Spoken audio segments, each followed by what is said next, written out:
We're back on The Big Show talking to an old friend and a comedy genius. Pam Ann, how are you? Oh, hello there. Genius. I've been watching you for years and I've followed you through tours and DVDs, and here we are again, and you're still doing what you're doing and I'm still doing what I'm doing. It is a miracle, isn't it? It is a miracle. Off to Derby yet again. Here we go. Derby, Hull. How do you say it? Hull. So I'm excited to go to Hull. You can't put any kind of enthusiasm in it whatsoever because Hull is so depressing that you can't... Don't smile while you say it. Is it really? It is the most ugly city, I think, in this country. I can't wait to meet them up in Hull. So here we go. We're off again on a UK tour. You know why I love you? It's because you're a character comedian, and I'm such a big fan of people who put on an act and do jokes. It seems like comedians like to turn up in their jeans these days and just talk. Well, that's the stand-up, isn't it? They have a few backlights up shot, like, you know, Chris Rock will come out and have a few lights at the back of him. But I put on a show. I put on an extravaganza. I'm dusting those sequins off and giddy up. Here we go. What are you then? So you're not a stand-up? I don't know. I'm an international air hostess to the stars and beyond. I'm a delusional freak that was once a goth. Let's talk about your character. What do you do on stage? You come on dressed as an air stewardess, and then you talk about airlines. How can that possibly be entertaining? Well, I guess everybody travels, so they relate to it, and I'm a bitch. So Pam's a bit of a bitch, and we bitch about the other airlines. So you get a lot of cabin crew in, and everyone wants to be talked about, even though you might, you know, make references to British Airways being horses and feeding them hay, and EasyJet, you know, boarding by rope, and it's so. I think people like that. People relate to it, and they see it, don't they? Are there infinite opportunities for humour with an aeroplane? Because you imagine, actually, there's going to come a point when you can't write any more jokes. I don't write jokes. I make it up on the spot. Or you have little things that you trigger little doors in your head that open up things. So I don't really write. But someone when I first started said, this is a one-trick pony. There's only so much you can do about travel and airlines. Well, 12 years later, it seems to be so much to talk about. I mean, in the news every week, like the Northwest pilots who overshot Minneapolis. I mean, things like that are little gold nuggets for me. So it never stops. Absolutely, and it's something we all relate to for all the wrong reasons, because it's the only place in society where class is demonstrated the second you arrive at the airport. The second. The air you breathe. And yeah, it's very true. And if you're flying first class, you feel great, you know.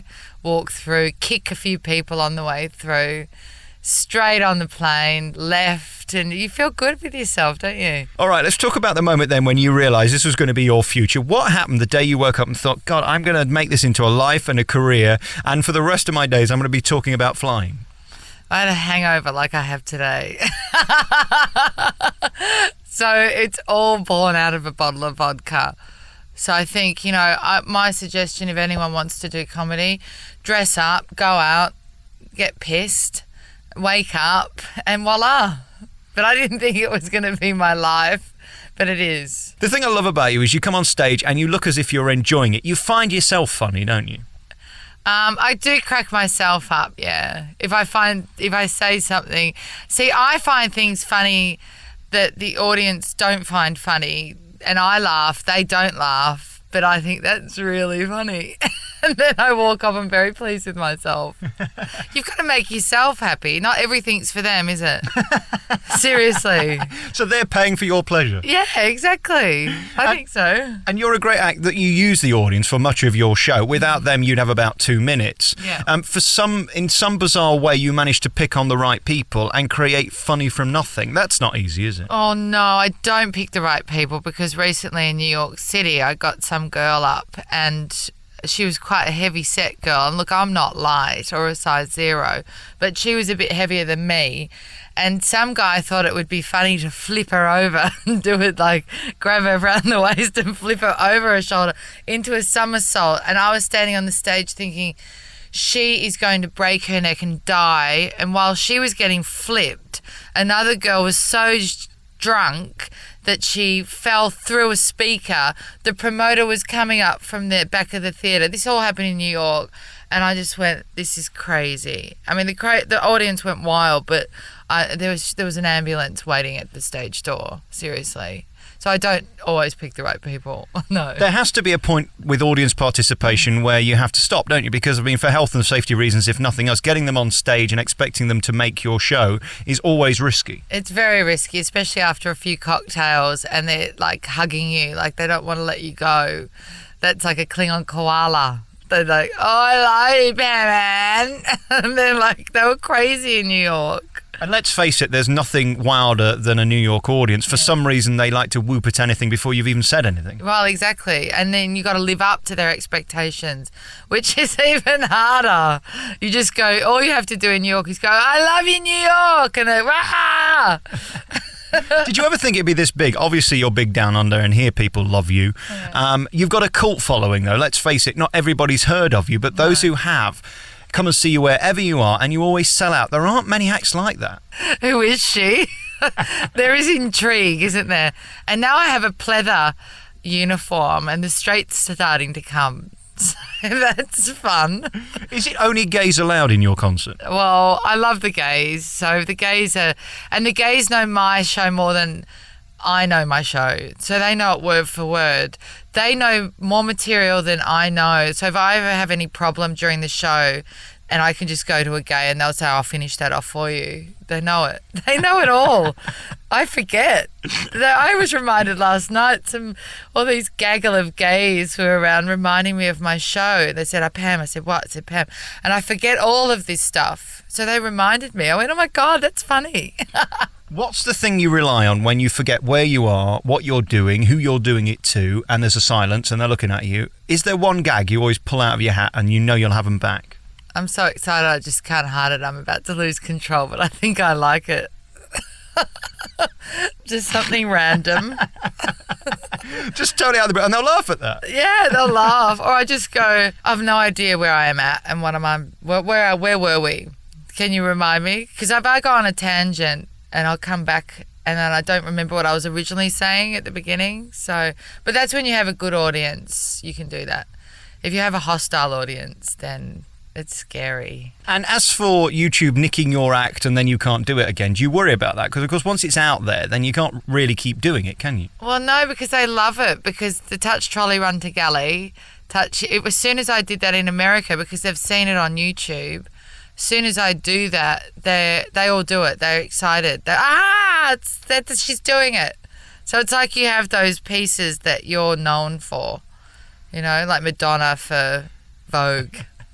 And my favourite character is the Chinese airline lady, who is very, very funny, totally politically incorrect. And really, that's one of the reasons you struggle to get on TV and on radio. Is it? Because, is that well, why? I think so. I mean, already in this interview, we have a thing now called compliance, and a guy's going to have to listen to this and put his job on the line. And I know they will already have chopped certain things and bleeped certain things. Yeah. You're not mainstream in that way, are you? No, I guess not. But I guess that you can't have too many boundaries or be politically correct if you're a comedian. I mean, I could work on cable TV. I don't want to be mainstream. It doesn't bother me. You get all walks of life to the show, so I've never really put myself in any category, really. I just do it. What's it like at the stage door? I mean, can you sneak out without them knowing, or do they now know who you are? Yeah, but see, I don't know half the time who's Caroline and Pam. They're it's like an Asian fusion. It's like one of those dishes, you know, there's all those new cuisines that you have. I think Pam and Caroline is a bit like that. But no, they recognise me, and on aeroplanes, it's good. It's a perk. I always leave an aircraft with a bottle of champagne. That's very good. Except on EasyJet, when I flew recently, the girl came over to me and said, here's a bottle of water. Do you ever have any negative reaction? Because, I mean, you do mock. I mean, your act is looking at the weaknesses of whoever you're flying with. For example, you illustrate the fact that flying EasyJet is not as glamorous as flying Virgin upper class. It's obvious, but you do it in a funny way. Yeah. Does anybody ever get the ump with that? Not really. I've never had a problem. Never. So you think people who work for EasyJet know that they're not competing? Oh, they love it. You know, if I say they're orange Parkers, turn into tents and they sleep on the highway. And would they ever like to stay in a hotel? Dream on, baby. So they love it, I think. I'm sure, I don't know. I don't know any other. I guess Al mightn't find the funny side of things. Do you have a favourite airline? Is there one that you always travel with, or do you just go with whoever? I go on seat configurations, and I like the aircraft. I will only fly. I'll only fly a 747 to Australia because I think 747-400. You're going away, and it's a big deal, and it's a journey, and I won't go on a 777 to Australia. It's just, to me, that's disappointing. The 777 to New York in first class on American is fantastic. I think that's the aircraft for the States. 747 to Australia. And unfortunately, British Airways have stopped all their beach fleets out to Mykonos. So you have to get a 737 or an A320 EasyJet aircraft. And coming back from Mykonos with a hangover on an EasyJet flight for 4 hours is my idea of hell. I have to say, I didn't understand a word of that, but I thank you for it. You didn't understand that what I like to travel? Well, I understand what you're saying, but I mean, the fact that you understand what the difference is between an A320 and a 747 is fascinating. When you check in, are you guaranteed an upgrade being you? Well, no, because you don't get upgraded these days. You have to pay for your ticket or have it pre-done. So I'll always make sure that I'm in business. I couldn't do economy to Australia. I would actually probably kill myself before I'd do that. I'm the same. I mean, there's no way I would fly to Australia for that reason. It takes about 6 days, doesn't it? Yeah, no, 2 years now. Is flying as fun now as it was 10 years ago? Because they're all cutting back. I mean, we read that BA could literally go bust in minutes. Yeah. They try and cut back on the hand towels, and you notice little bits going bit by bit. It's not as much fun, is it? No, especially when you're putting your head down and they snatch the pillow from under your head and they're taking away things all the time.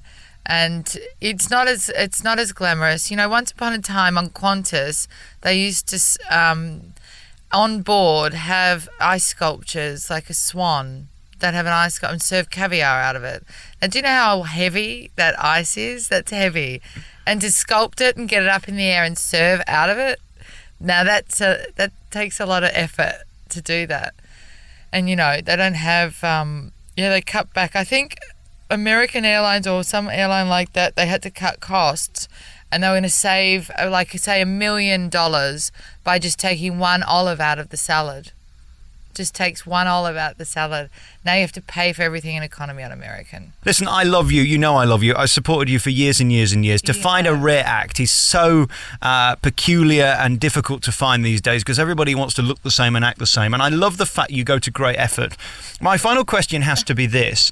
Are you not sick of having to drag up every day and get that wig on and the costume on and cart all that gear around with you? Wouldn't it be easy just to turn up and do comedy as Caroline? Absolutely. I would love it. I see those stand-ups and I think, how dare you? You can just go to the Hammersmith Apollo, get a microphone and stand on the stage where I've got to go in there with video screens. I've got 3 costume changes, the choreography, the dancers. I'm actually thinking, I'm going to have to put Pam away and bring Caroline out and do some stand-up. It seems like you can make a lot of money that way.